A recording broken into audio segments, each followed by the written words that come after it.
Thank you for being here again.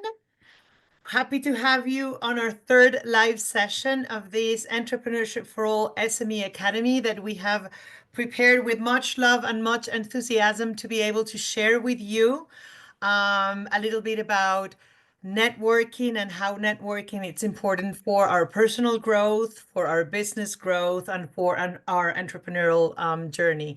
So thanks once more. I can see some unknown faces already. Thank you for being back. It's always great to be able to continue the conversation and sharing also some new faces as well. So welcome everyone. Please use the chat as you want. Feel free to write their questions, your comments, your concerns, and also use it as a network tool. Do write about yourself, your connections, if you haven't done so, or do it again because we have new colleagues today joining. So feel free to use the chat for that as well. Okay. Welcome everyone. For those of you who don't know me, my name is Marianela Parra. I'm based in Madrid. And but I work for Bentani Education, which is based in Belgium, and I'm from Venezuela. I always say that that's my little life triangle there. So very happy to be here. Okay, I'm going to start by sharing my screen just to do a little recap with you about yesterday's session and Tuesday's session as well.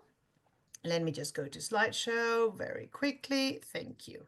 Okay, so that we remember together what we've done these 2 days, and we can, for those of you who are joining us today for the first time, you can see a little bit of what we've done, okay? The Entrepreneurship for All SME Academy is part of the Entrepreneurship for All learning ecosystem that we are creating for aspiring entrepreneurs, those of us who have these ideas swirling in our minds, but we don't really know how to make them come true, how to bring them down to real life. But it's also for more experienced entrepreneurs who already have maybe a successful venture or a struggling venture out there and would love to upscale and develop your skills on and entrepreneurship, of course, but also on sustainability, on financial, on digital, to bring it up. And as we always say, grow together and thrive together. Okay, so it's not only a learning platform, but it's also this fantastic community that it's growing every day to learn from each other. Okay, because we truly believe in the power of peer learning. I've mentioned before, and you can see them on screen, we are part of a big consortium of wonderful people and wonderful organizations who are behind Entrepreneurship for All, creating great content, resources, opportunities, and of course, we welcome your ideas every day. Okay, so just 1 minute doing a little recap of what we've done on these 3 days in this SME Academy. We took the opportunity that some of our partners and some of our friends were live at the SME Assembly and wanted to know what it was like to be there in such a big, important event in Europe, to see how networking opportunities were there. Were they easy or not? How were they coming along? So they've shared their ideas with us about that. So that's a little bit about what we talked about on Tuesday on our first day. Okay, how to network on these kind of events. We talked about strategies. What is networking for? Why would it be important for us? We shared a little bit about our challenges, our concerns, but also our successes while networking. We talked about some tips that could help us all become better in this area. Yesterday, we dedicated our session more to the digital side of networking because we now live in this hybrid world. Some of us more not so hybrid, but more online, like myself. So we talked about how important developing our digital competences and knowing what is out there for us to empower, our more meaningful connections and relationships on the professional, but I also want to add on the personal, our personal life as well, okay? And we saw a very interesting list of tools, technologies, AI applications. A lot of them, I confessed to you yesterday, a lot of them were new to me. So that was really good to get to know those and how they can, of course, enhance our networking efforts and activities. And today it's going to be a very special third live session. Today we have Pamela Pokorny. Thank you, Pamela, for being here. She's from EIT Food, but she's going to tell you a little bit about herself later. And she is going to share with us some ideas about why networking is important for our business sustainability, okay? And that intersection between our human side and our digital connections, okay, and how they are part of our lives nowadays, okay? So this is a little bit of what we're doing today. Again, I share with you these links to our website, okay, to our learning paths. We are developing learning paths. Two of them are already out there. They're based on these four pillars that I already mentioned a minute ago to you: sustainability, financial, entrepreneurship, and digital. But the idea, the creating process of them has been fantastic, because it's been really thinking of the user and how we are all in different levels and of knowledge and experience, and we want everybody to find something meaningful for you. So it's based on micro learnings, little chunks of knowledge and skill development that you can pick and choose according to your interest or your needs, okay? An invitation again to our LinkedIn community, Entrepreneurship4All Academy community. Lots of you have joined already, and it's already coming live with a few activities there. I'm going to share one in a minute with you. And we are putting together, and I'm going to show it to you in a minute, a list of resources that you can reach out. It's a little present for you, let's say, that you can go through every time you need to find something, because we have created direct links, okay? So just make sure you go to our website and find our learning pathways. You will find something for you there, I am sure. Write to us and tell us what you think. Our community and this resource for network, this resource list that we are creating for networking. So if you allow me, I want to show you two things.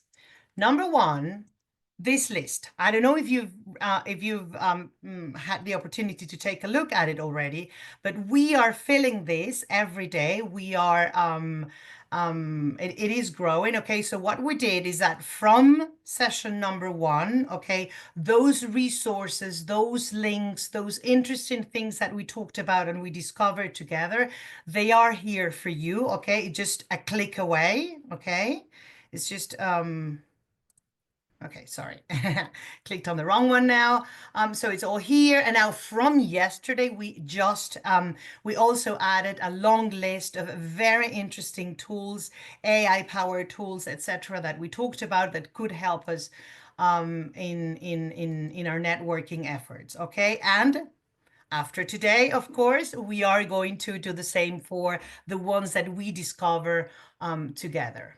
And before I leave the floor to Pamela, I wanted to show you that Gabriela, last night I was, browsing through my computer before trying to go to bed, and I found that Gabby had posted in our Entrepreneurship4All Academy community, so please join. She posted a very interesting poll here, okay? So do go there and add your answer. We would love to know. It's all about what is that secret sauce of yours? What do you think that was the secret ingredient that has led you towards entrepreneurial success, or you think that would lead you to your future entrepreneurial success? Is it emotional intelligence? Is it agility and adaptability, confidence and resilience, mentorship and support network? So we welcome you.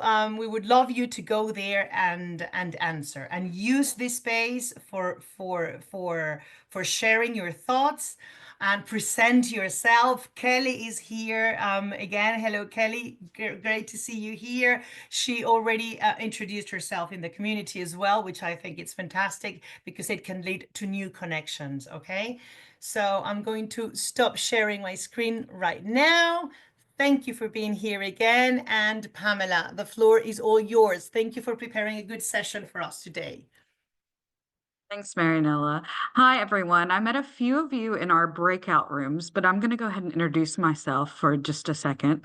My name is Pamela Picorni, and I manage the digital learning unit at EIT Food.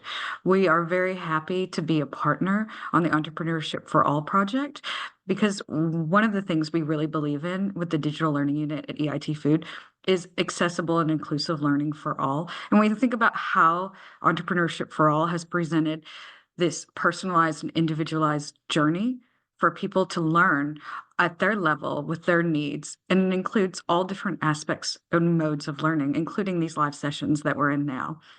So right now, I'm going to go ahead and get started. I'm going to have Megan share the screen for me. Great. Okay, so everyone, welcome to the third session of the E4All Academy. We're excited to have you here as we delve deeper into this really important topic of networking. During the past few days, we have heard from colleagues attending the SME Assembly in Budapest. It's a flagship event of European SME Week, and they shared some key insights and learning points from their sessions. We also looked at how innovations in AI with Sandra yesterday can enhance or streamline our networking capabilities. Today, we'll look at the intersection of human and digital networking to identify potential actions that you can integrate into your networking practice immediately. Some of the learnings from this week for networking and the things that kind of came out to me were how networking creates value.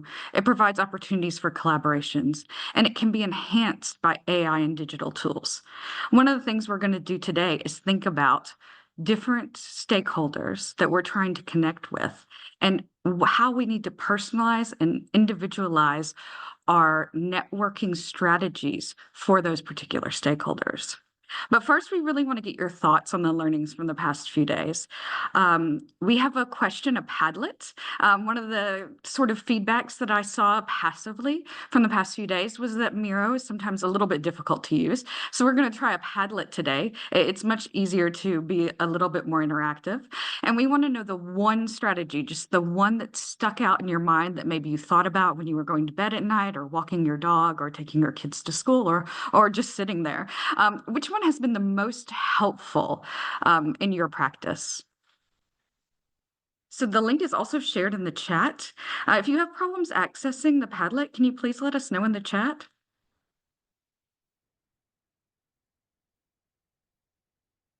I'm going to give everyone about a minute or two to sort of think about this strategy and fill out the Padlet.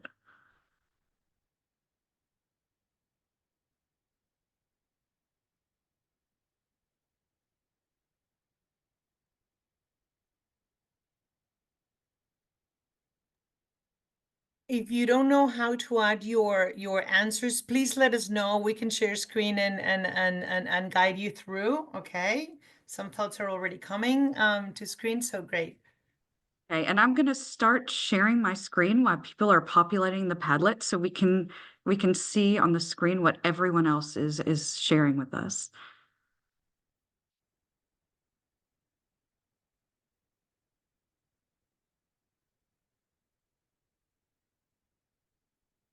Okay, we have some people populating right now. Okay, so we have direct contact on LinkedIn. That's a really good one. I've used that in the past few days too. Thinking ahead, having an agenda before going into the networking event, right? This is really important, and this is one of the takeaways from the first day is having a goal and sort of researching this. That's a really good one. And Marinella, you mentioned also research before going to an event. We all think that a lot of times we don't take the time to do things like this because we think, oh, it'll work out. But if we do research, we can be more productive with our time and more meaningful with our connections. And oh, I like this one, not being afraid of saying hello. It can be really intimidating at times, especially when you see a speaker speak in a panel and you're not sure how to approach them. And just having the confidence to really go up to them and say hello. And that app from yesterday, it was called, can someone remind me, Swap? Does anyone remember the name of it? I think it Swap. was Swap Card, right? Swap card, that's right. That was excellent because someone had mentioned that the first day. Is there an app for this, for connecting at different conferences? And to see that in practice was really, really practical thing we can use. And it was really helpful. And using digital tools to help get connected and stay connected. These are all great strategies.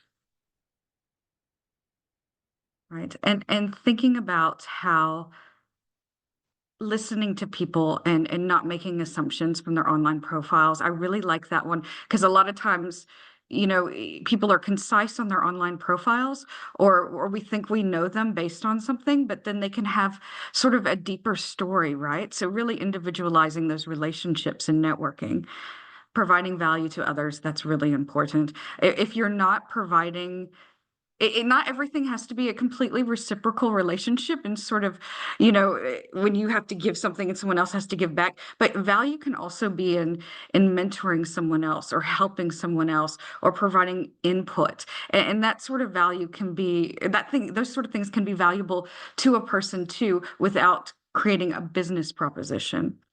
Follow up, that's a really nice one. Be yourself. Being yourself is so important because I think that connections and networking are really about being genuine and having that personal connection. Because if you don't have a personal relationship, the sort of networking really isn't going to go that much further. The collaborations aren't going to go that much further. So I'm going to stop sharing now. You guys can continue to look at this Padlet anytime you'd like to get some ideas or really reflect on what other people are thinking, because sometimes that gives you a key insight to how to think deeper about your own strategies. Okay, so we are going to go back to our regular programming.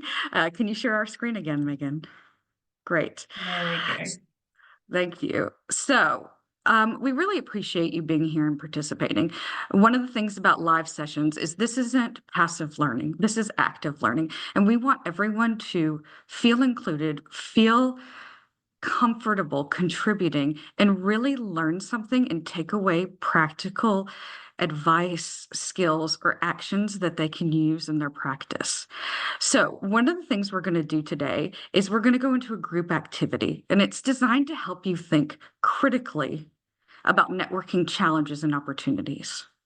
So what I'm going to do is read this scenario prompt, and together as a group, we're going to think about key questions and the specific stakeholders and how these stakeholders require different strategies for networking, whether or not it's more of a human connection, more of a digital connection, or that sort of dialectic between the human and digital, that connection, that combination of both, right?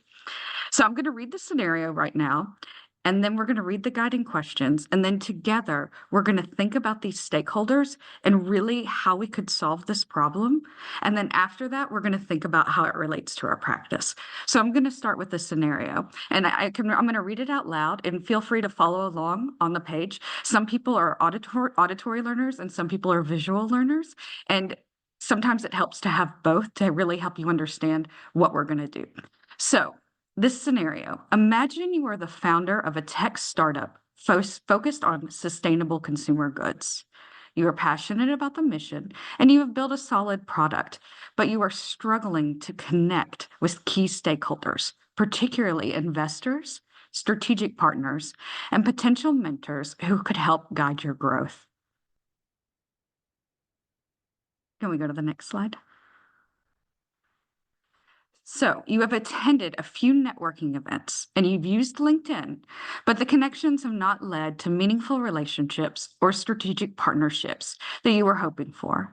Your efforts feel scattered, and it's hard to keep up with every follow-up email and message. I know we have all felt this scenario before. On top of that, some of your initial outreach attempts have gone unanswered. To make things more challenging, you are not sure if you are maximizing the digital tools at your disposal or if you are spending too much time in the wrong places. You know you need to refine your approach to networking, balancing personal, human connections with the efficiencies of digital tools to maintain and scale these relationships. So now we're going to think about this challenge. And these are the questions to think about why we sort of fill out the Padlet together and really try to solve this problem together in a collaborative way. One, what strategies could we use to create more authentic and engaging connections, both in person and digitally, that might appeal to these individual stakeholders, right? It's really thinking about how to individualize and personalize these connections to specific people. Number two, what digital tools could we use to manage follow-ups, organize contacts, and enhance that outreach? And how do we balance these tools with the personal outreach? And last but not least, are there any creative approaches that we haven't thought about the past few days for reaching out to stakeholders who have not responded to you, but at the same time respecting their time and maybe not spamming them, even though we might want to over LinkedIn? So I think right now we're going to think about this from a stakeholder perspective. And the two things I want you to think about, and we have a QR code for the Padlet, and Megan's going to help us fill this out. So after looking at the QR code, we're going to add one, ideas and strategies for each stakeholder, and two, specific tech solutions for each stakeholder. And at the end, we're going to think about and really reflect on sort of how we approach these things differently, right? Because it's not just about us and our goals and for business and entrepreneurship and networking. It's also about how do we most effectively reach people who have different needs and values too. So I am going to, can we also share the code, or I'm sorry, the link for the Padlet in the chat? That would be Yes, great. that's in the chat already. You can go and open it. So I am going to go ahead and share my screen with the Padlet, Okay. and we're going to go through these different stakeholders together and sort of think. So I want everyone to sort of think about just what I'm asking from you guys, because I know it's really hard in a webinar to participate and really sometimes want to talk, because sometimes you do just want to sit there and not say anything and just learn passively. But for this exercise, we really need at least, like, if you can, just one input. And even if you want to put it in the chat, that's fine. If you don't feel like talking, you don't feel like being seen today, that's fine. Just go ahead and throw it in the chat, one example or strategy, and we can add it to the Padlet. This Padlet will be available for everyone, at least for the next few weeks, so that you can come back and sort of think about how each of these stakeholders that you were trying to connect with, if they're applicable to your business, how you can think about diversifying and individualizing your networking strategies to reach them more effectively. Okay, I'm going to go ahead and share right now. Okay, can everyone see the Padlet? Yes, we can. Yes. Great. So the first thing we're going to think about is investors. So for a lot of organizations, depending on what level you're at, investors are a premier stakeholder that sometimes you need for survival, right? And even if that's not really something that's applicable to you, thinking in the case of the scenario of this person, this entrepreneur that has built a successful product, but wants to sort of network and create relationships and connect with investors, but is struggling. What could we tell them to do? What strategies could we use? Oh, we've already got one person. Great. Yeah, premier stakeholder. Yes, you do definitely need them for survival. I would agree with that. So what strategies, either from the past few weeks, could we really look at for investors, and what sort of digital tools could we use? So we have right now, you need a perfect, concise, and inspiring pitch. Yes, absolutely, a pitch. A lot of times investors have time constraints, right? They don't have a lot of time to really think about this. Feel free also to add into the Padlet or use the microphone. Please raise your hand if you would like to speak, or if you think that you have any comments on how we could really think about this challenge of connecting with investors. I can't see, so I would have to have someone help me if there's.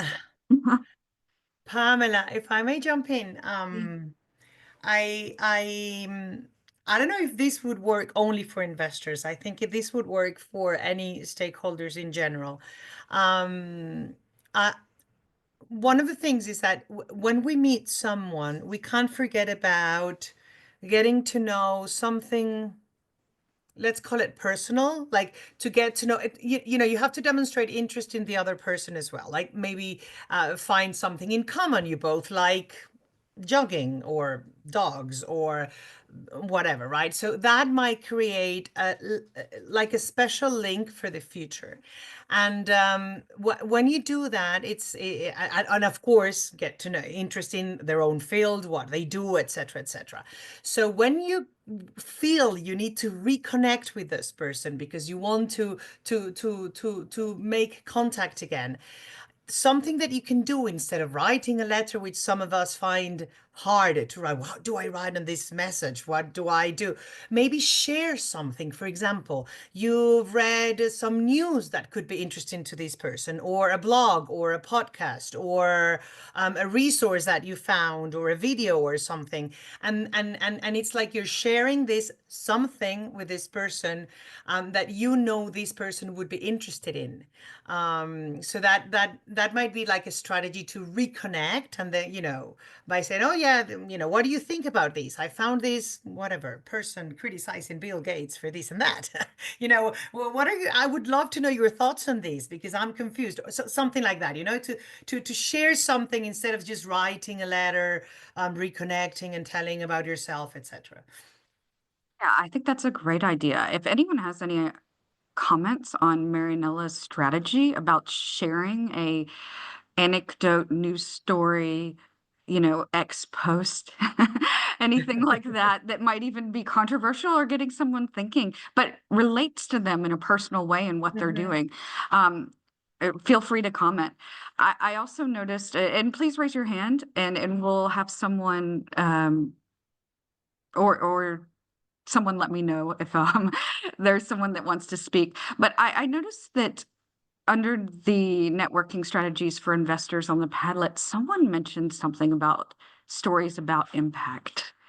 And I think that is a critical area and juncture that maybe we haven't talked about as much in networking, is that we talk a lot about value, but we don't say impact enough. And we really need to think about how we tell our story of our impact in our elevator pitch, and how we tell that story to all stakeholders, including investors. Because if we have this sort of longitudinal or long-term narrative about our impact of our business or our work and how it affects society, the environment, the system of business that we work in, people are more likely to invest, right? It's that whole idea of thinking bigger, thinking about your place in the system and your impact. And one of the things we do in the Entrepreneurship for All trainings or courses, our micro learnings, is really think about impact and reflect on impact a lot. So I like that connection with impact and networking because it is so important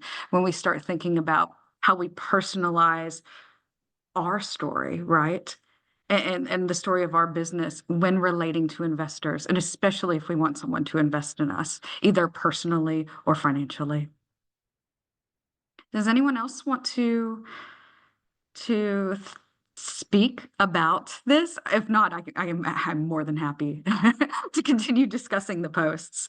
We have a lot of great posts, and I really encourage everyone to take a look back at these strategies, because even in a month or two, you will come to this challenge within your own business or within your own personal sort of professional life. And this Padlet and all the resources that we have in Entrepreneurship for All we want them to be things that you can continually come back to and use as a framework and as resources for solving challenges and problems. Like, you don't have to do it alone, right? Like, we provide these sort of things for you, and we are still there for you. Our project is going to be running for quite a long time, and we are happy to help. And if you lose the link to the Padlet, but you remember, hey, there's someone that had networking strategies for investors, we'll send it to you. So please feel free to reach out to us. And I like how people have already started filling out with strategic partners. One of the things about strategic partners, and this is the one that I heard the most over the past few days, connecting with partners, finding partners for collaboration, right? How can we increase our network or scale up through strategic partnerships? And this is a specific audience that might require a different strategy when it comes to networking than investors, right? Investors, you're thinking about bigger picture, right? And long term. Strategic partners, you are too, but you really have to think about the value to them also, right? And how your values connect. So I like this first one, thinking about something related to their business and professional activities and highlight these common successes, right? That's what you want to do. It's not about just cold calling or cold emailing or cold LinkedIn messaging. You want to make sure that there is this sort of commonality. Lisa. Hi, Pamela. Thank you. Hi. You've prompted me to really reflect on the past couple of days when I've actually been at the assembly.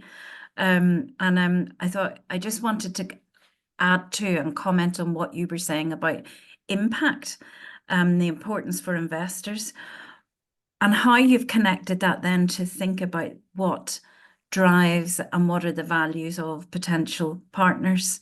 And I think that's one of the most valuable things that I've been able to do over the past couple of days is I've got to know people better and understand not only what it is that they do and their technical, skills and know-how, but actually the way that they work. And I find that really, really positive because having had that chance to talk to people, to understand how they work, to understand a little bit about what has brought them to this stage that they're at now, that we've identified that actually we think we could work together in a meaningful way. So it's turned out to be a very practical output from taking this time to have those conversations. So I thought it was really helpful just to hear you describe that, and thought, yeah, I've seen that, put that in practice over the past couple of days specifically. That's great. I mean, I think the one thing we want, and the reason we all do this, is so that people can implement it in their practice immediately, right? And really reflect on that, or at least think about how they can implement it and have a plan for that. So I really appreciate you saying this. And impact to me it's something near and dear to my heart. When I think about impact, that's the lens through which I think about my work every day. And I know people have to think about different things and prioritize different things, but I really think that sort of big picture thinking can sometimes be a good reflective exercise. I like that with the strategic partners, someone said thinking and identifying their specific challenges, right? And then giving them a solution. That's one thing we all like. Talking about challenges is great. And a lot of times you can kind of maybe even commiserate or find mutual understandings by talking about challenges that you share in the workplace or in your business. But when someone actually provides a solution to you that you need, right, that's a real connection. That's how strategic partnerships that move past that relationship building turn into actual collaborations in action. So we also have someone that posted proposing co-hosted initiatives. Yes, co-hosting, co-branding, co-collaborating on initiatives where you can share your expertise and reach audiences is one of the goals of these sort of partnerships. Also, has anyone successfully done that? Because we always talk, at least in my organization, we talk a lot about collaborations. Let's meet with these people and see if there's potential for collaborations. I have a lot of these meetings all the time, every day, actually. I'm having some sort of meeting where maybe there's a potential collaboration. What do you guys think is like, not even a challenge, but do you think this is really successful way to go about it? Because I'm not finding it very successful, to be honest. Do you guys have any comments on this? Do you think that having sort of thinking about collaborations without having a purpose is really helpful? I see someone has an answer. Can I jump in? Yes, absolutely. Hi, it's Kelly. I have a really difficult connection here. I'm at another cafe today. I just wanted to say about the co-collaboration, the co-branding. That's been looking really good for me. So I contacted someone, a neurodiversity entrepreneur, business owner in the UK, and he introduced me to someone in Germany that's doing some similar work to what I'm doing as far as getting more people with autism into work. And also through LinkedIn, I am collaborating with two organizations, where a global recruitment company is creating a landing page for me. So that's basically co-branding and co-collaboration, and also a well-being platform. So that's been pretty successful for me. What do you think you do that really turns those meetings into something productive or meaningful? Is there a key thing you do, or do you think it's just that connection of a mutual goal? Well, the connection with Personify Health was I sent in my CV to be a coach for their platform, and whoever got my CV handed it to the Netherlands sales manager because she has ADHD. And he said, "This girl can help you, but she wants to introduce me to her network to grow my business." And she's just doing that out of the kindness of her heart. And on hires, I just happened to he just happened to be very interested and know the importance of getting more people with neurodiversity into the workplace. So I just happened to find two people that were interested, but that's two people out of about 250 attempts. So. Yeah, and I think that's one of the things is some of it is finding that connection and finding that need, right? We talked about this a lot, making sure that you provide that solution for what they need. Because if they don't need what you're providing or what you can collaborate in, it probably is not going to go past much more than a LinkedIn follow, Exactly. right? Yeah, Yeah. exactly. Mariana also has her hand up. Yeah. Hi, Mariana. How are you? Hi, good. Thank you. So I just wanted to give some comments in this direction, since my job was basically for years this kind of partnership creation, collaboration, strategic partnership, etc. So and in, I would say, more than 90% it was successful. But I have to stress out that it's very different if you do B2B or if you do B2C. And if you just randomly sending out something what someone should read, this is probably very different than doing very strategically planned collaboration and networking. What do I mean by that? So if you really think, so first starting point to at all see with whom you should collaborate is not what they need, but actually the first step is understanding very well where I can have an added value, either with my service or with my product or with my solution, which problem I'm solving.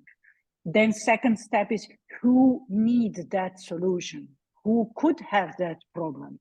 Then the list of this, then researching on them, looking what they're currently doing, which projects they're running. If we're speaking about industry, looking where do they participate, which publication they publish, which patent they did last. So it's a huge work. It's not just randomly writing to certain sector in generally, so you really have to look at the individual company. What do they do at the moment?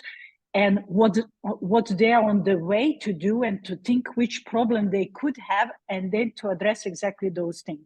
Then another issue is usually that people are contacting wrong persons within the companies, especially B2B.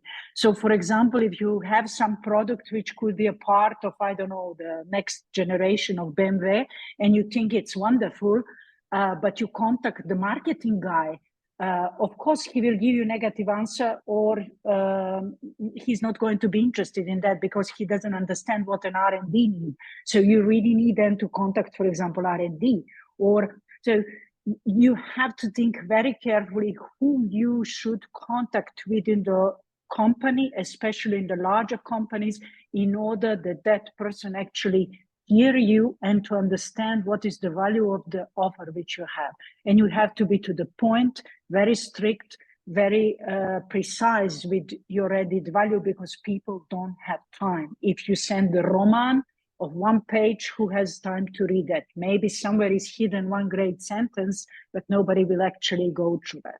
So these are some, I would say, very important points with collaboration. Respecting the time of another people, so be very short to the point and think very carefully what is your added value, what you can give as a offer, and who would need that, and present it very clearly. That's really great. Thank you for providing that step-by-step and that framework, and helping us really understand that you need to understand what you offer first before you can actually provide a solution for someone else's challenge. Hi, Megan. Yes. Thank you, Pamela. Well, I want to follow on with what Mariana said there, that actually we are on the receiving end of fairly frequent cold messages, whether that's from, excuse me, from LinkedIn directly to our inboxes via other platforms, etc. We quite often get really interesting people and organizations reaching out to us, looking to collaborate. And I think what Mariana said about getting in touch with the wrong person, 100% this happens, because particularly on LinkedIn, if you're contacting a business page, that's going to the communications manager. And yes, the communications manager will read that post and pass it on to someone, but it takes some time. Maybe the message gets lost in translation, the intentions and what have you. But also, I don't know. We don't have a very good strategy within our organization of how to respond to those cold messages, because very often I receive them and they can be quite exciting. And I'll go and Google that company and Google that person, see what they're doing, check out their profile and think, okay, cool, that's nice. But in that moment, we're not looking for something. And if we're not looking for something, it is like a wasted opportunity that, okay, I've got this really cool person, really cool organization, but I have nothing to give them right now. So I don't know, maybe someone else in the group has some strategies there that could help us. I'd be really interested to hear what you think. I think that's really interesting to think about that sort of level of transparency, right? You can't control how transparent other organizations are with figuring out who to contact and who's the best person, but we can control in our own business or in our own sort of entrepreneurial endeavors, how transparent we are about what we need and who to contact to sort of meet that solution, right? And I think that's something we could all learn. Does anyone else have any solutions or even just input for Megan about these sort of cold calls and how to respond to partnerships that seem interesting but maybe aren't something you need right now? Mariana, do you still have your hand up because you'd like to speak, or are you is that just from the previous? Oh, hello. How are you? Hi. Hi. I always try to keep up the good ideas and cold emails and people who are contacting me. I call it a parking lot where I store all the ideas and potential contacts. Otherwise, I think we are all missing this potential. Especially in the companies where they are very efficient and effective and working all the time, forgetting the strategies, forgetting everything around them except their work. So it's really a good point to address also those those things that are not directly involved at the present moment, but they might grow. You have a specific tech or digital solution that you use to keep track of these? Yes, I use Obsidian. Otherwise, somewhere in Google Sheets, Google Excel. Sheet. Yeah.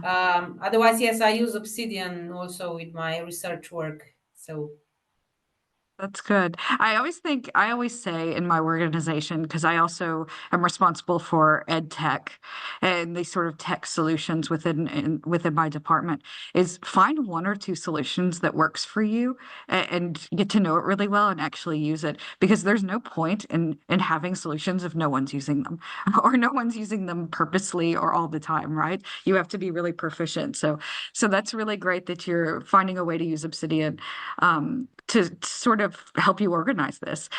We have a few minutes left. I want to talk about mentors for 2 minutes. Because I think this is when we start thinking about mentorship, and even if you're an advanced entrepreneur, having a mentor or thinking about a mentor or someone that can help you sort of brainstorm and think about reflecting on your business is really important. But at the same time, thinking about how you can become a mentor for people that are just starting out, especially in your area of expertise, is a way that we build community. But when reaching out to potential mentors or people reaching out to you for mentoring, this requires different strategies, right? It's not the same as a partnership or an investor because you're kind of asking people to take time out of their very busy schedule and work with you and build a relationship that maybe won't have any financial value, right? But then it has this sort of social impact, this personal impact and impact on the community, which is really important. So I think that this idea of empathy, right? And really understanding how helping others is important. And do you think, though, that as the pitch, as a strategy, that would work, right? I think being open-minded is really helpful. I think clearly communicating our needs and goals is good once you find a mentor, right? And going in, Pamela, I think with the idea that, yes, you are going to be helped. I mean, wouldn't you? I mean, we tend to think I've struggled a lot in my past with this imposter syndrome that I'm not good enough or I don't know enough or I'm not going to make it or this person is not going to be interested in my proposal, etc. But then you think of yourself, yes, you would be interested in that proposal. Yes, you would hear him or her out. You would. So why don't we think the same of others? I think that you have to step in with the idea that you are going to get something from it, even if it's a very bad feedback or not what you were looking for. Then you are going to learn from it. So I think it's not only on the generosity of the potential mentor, but also on the mentality which you go to searching for that relationship or that or that connection.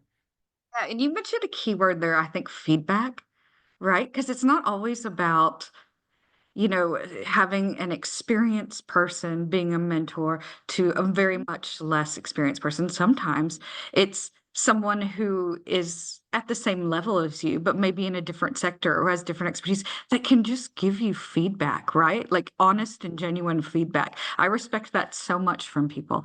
Hey, Gabby, how are you today? I think I saw her with her hand up. Maybe she didn't want to speak. That's okay too. Sorry, I Or her was talking to microphone didn't myself. work. That's okay. That usually happens. Anyway, No, very it's quickly. okay. Very Oh, quickly. since you're on the audio, have you ever sort of had any solutions for networking with mentors, or have people sort of reach out to you for mentoring and that you thought were particularly successful? Yes, yes, definitely. It happened. And one brief thing I would like to add just before answering. Keep in mind that mentors could be anyone. Okay, it could be your daughter. She is my mentor sometimes, honestly. She's only 14, but she's wise. Or at least she tells me, oh, stop overthinking, and that's already helpful. It can be your colleague. It can be anyone. I mean, we sometimes I call them like my cheerleaders, because mentors are not only, we shouldn't look at them as those people who will help us find solutions, overcoming challenges. They can be the one advocating you, supporting you, cheering you up, and really helping you to achieve your goals. I think we need to look at mentors that way. And I realized that, you know, some people tell me, oh, you are so patient. And I say, am I? Because I don't consider myself as a patient person. I mean, I am in those situations, usually professional situations, but not only, where I realize I have those skills, competencies, and positive aspects of my personality that the others can see. Because I'm so into my own things, work or personal life, that I don't realize the qualities I have, and I don't use them for myself. I mean, that is quite funny.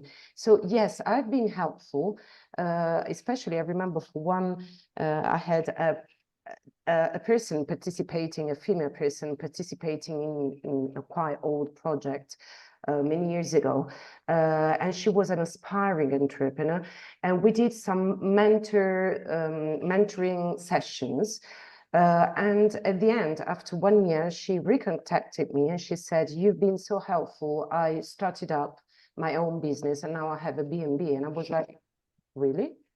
I mean, that was, you know, related to entrepreneurship education, things like that, but I wasn't aware. I mean, I don't know how to explain it, but sometimes we are not aware. We can be mentor and mentee at the same time, but we really need to, as it was said, be open, to have an open mind where you welcome everything.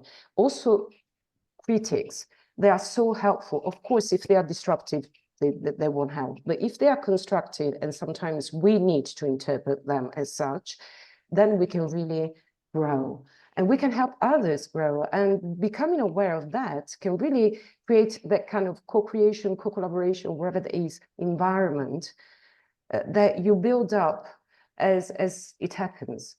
I hope I answered your question.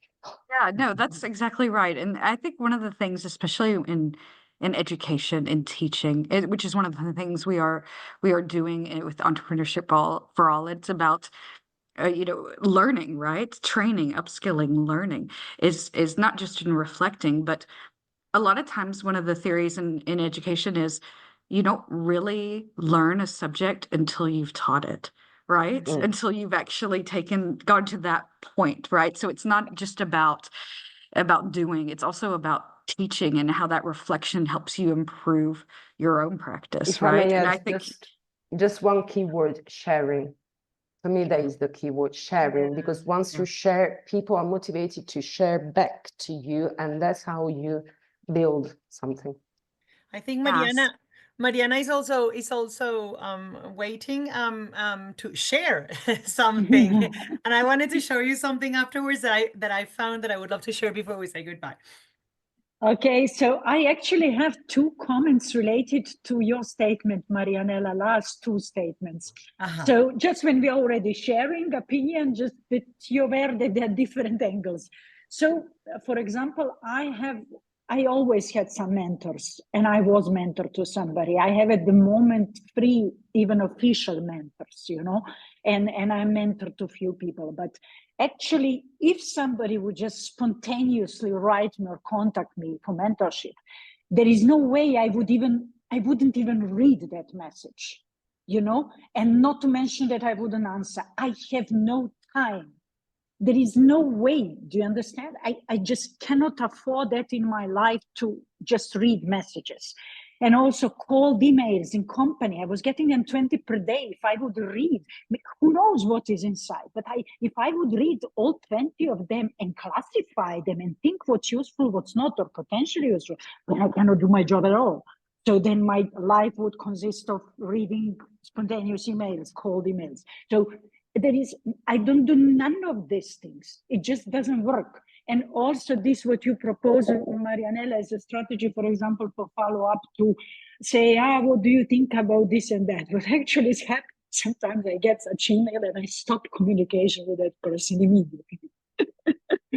Because it's just, again, I feel that is waste of my time. If somebody just randomly asks me for my opinion about something, then I need to stop to think about it and write to that person, what do I think? I have no time for that. That's waste of time for me. So Yeah. But if that person would write me direct question, listen, I need this and this until Monday. I said, okay, and I will do it. And if I get just empty question, I cannot, I just stop communication with No, that person. yeah, you're right. The question is not the key. I was thinking, and you're absolutely right about that.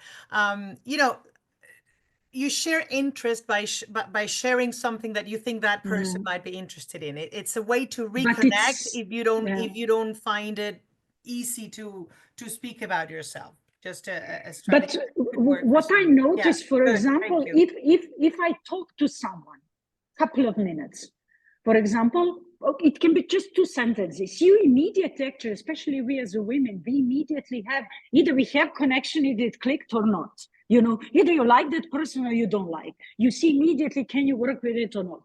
And then you immediately know, am I going to help to this person or not? If not, then don't waste the time either of yourself or that person. You know, for example, we had first day call, since Vesna is already on the call. So we was together in the group, and we exchanged 2 sentences. I said, oh, great, I like her. She's on it. She's somewhere from Balkan. I checked Slovenia. Oh, great, super. Let's work together. So I like her, and I'm sure I'm going to help on some way. I don't know how. We will talk one day and next Friday and discover. But I want to say you know, if you want to get to know someone, or if you want to help to someone, you will.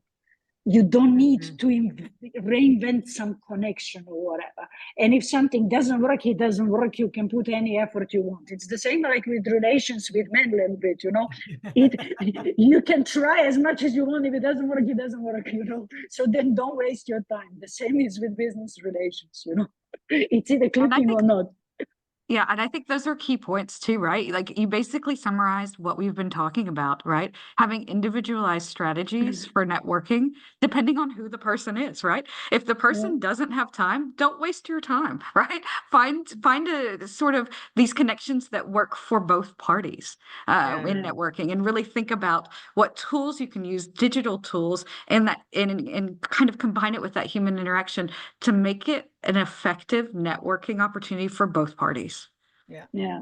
Right. And sometimes you can have some personal motivations, you know, you don't need to find some common ground. Like, let's go back again of example of Vesna, which I met 2 days ago, first time here on this call. So she mentioned that she's from Slovenia. I checked her profile, so Ljubljana. I have one very good friend in Ljubljana, and I love Ljubljana, and I love one band Leiber from there. This is my personal thing. She has no idea about it, but I simply would always help to the person from Ljubljana, and that's it, you know. So, you know, you might have some personal thing which people don't need to know, but you would just simply do it, you know. And that's it. Yeah. And that's what I really like about the sort of forums like this, especially over 3 days. You see someone repeatedly, all the names and the people that I have met here, you're more willing to at least listen to them when you've had that sort of connection, right? So building those personal connections is so important. We are running out of time, and I know everyone wants lunch or has other things to do. Speaking of respecting our time, right, and everyone's time, thank you so much for coming. And I think Marianella is going to talk a little bit more about what's coming next, right? Yeah, don't worry. Exactly. Just to invite you to something. I had put together something that we found some time ago. I'm not going to spend here just ideas in the air. For those of you who are super organized, because that's my wannabe in life, sometimes people do work with like updating regular contact list, etc., having little notes of where they met, etc., and it works for some people. You know how that question from Megan before, how do I do with these interesting things that sometimes come on me, and this is not the time for it. So people actually some people do organize themselves with this contact list. I wish I could say I do. I discovered recently, because I was inspired yesterday by Sandra's new tools, etc. I discovered yesterday, maybe some of you know, that you can actually export your connections from LinkedIn so that you can organize your own map of connections if you're interested. And I thought that was nice. And about this last topic that we were talking about, and the mentorship, I loved this idea. These are wannabes for me, to be honest. I wish I could tell from experience that they work, but having a little self reflection on the people that you know and what would they be good for you. And I think again here links a little bit your personal, your personal life and your professional life. I thought that was a nice idea. This seems a little complicated, but you know, adapting it to your own reality, your own needs, where your goals, etc. Of course, according to your goals and needs, etc. You could organize your contacts, the people you could reach out to, or could be your mentors, or could guide you, or could even be a potential partner, etc. Around something like this. So before we say goodbye, I just wanted to thank you once more and to invite you. We are preparing future SME academies. We felt the need of getting together around interesting topics. We are already working on the Wellbeing Academy for January. I think it's January. It's always a month in which we sort of get filled with good intentions for the year, and then we don't always follow up, and that's okay. We don't always commit, you know, manage to do everything we commit, and that's okay. But then on focusing a little bit on our well-being, as you know, this, what you were just describing, Mariana, we are just so busy. We don't have time for this. So how do we just do, I mean, I wish, for me, for example, something that I have to learn in life is to say no. And that's one of my problems, Mariana. You know, I don't know how to say no. And then I can't help you. I said yes, but I can't. So how do I do it? So we're going to focus a little bit on well-being and a little bit of positive psychology and resilience, and how to come back up and restart, etc. Of course, in March we're going to do one dedicated to women's entrepreneurs and the challenges that we face. Then we are preparing one as well for the summer to reboost our creativity, our innovation, our idea generation. Summer is always some time when some of us maybe we'll be lucky enough to relax a little bit, maybe. So that's some time to recharge batteries in this sense. And then financial, I'm super interested in the financial one because that's one of my definitely downsides, and we have different ideas. So please feel free to tell us what you want, the topics that you're interested in. If you want to collaborate and be part of the team in which you can prepare part of these sessions, welcome as well. And well, thank you everyone for being here. We'll keep in touch.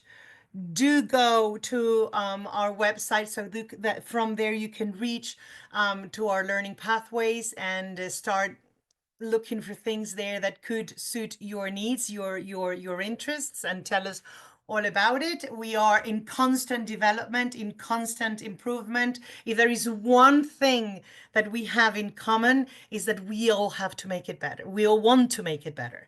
And that is by responding to your feedback and your needs. So use the community as well to contact us with anything you might need. Thank you again. It's been a wonderful 3 days. You've challenged us, as Megan said there, all of you, to think of different things. And thank you. I just want to say thank you.